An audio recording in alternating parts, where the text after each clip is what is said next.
সাবান তৈরির মূল উপাদান কয়টি? দুইটি। কি কি? এই টেস্ট টিউবের ভিতরে কি নিলাম? তেল চর্বি। কি? তেল চর্বি। আর এখানে কি নিলাম? Sodium hydroxide. তেল চর্বি নিলাম আর সোডিয়াম হাইড্রোক্সাইড।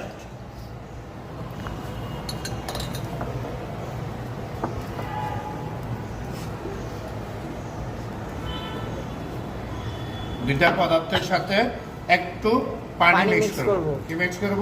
পানি।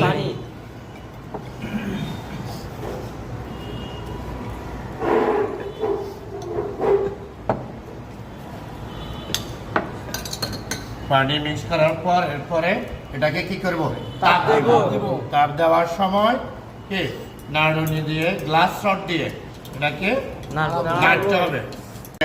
এই সাবানের ফেনাগুলা সাবান তৈরি হয়ে ফেনাগুলা কি আস্তে আস্তে উপর দিকে কি ভেসে উঠতেছে। কেমন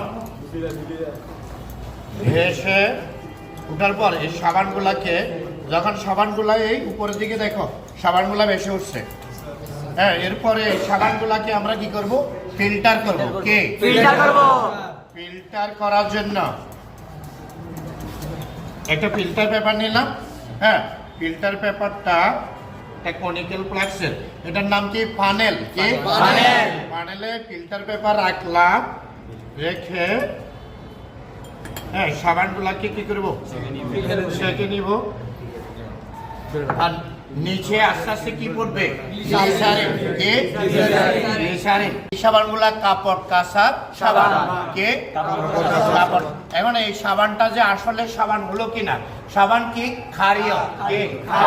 ক্ষারীয় টেস্ট করার জন্য আমরা একটা টেস্ট টিউবের ভিতরে হ্যাঁ একটু সাবান নিব। লিটমাস পেপার দিয়ে টেস্ট করব। এটা কি লিটমাস? লাল লিটমাস। আর লাল লিটমাসকে হ্যাঁ একটা লাল লিটমাস দেব।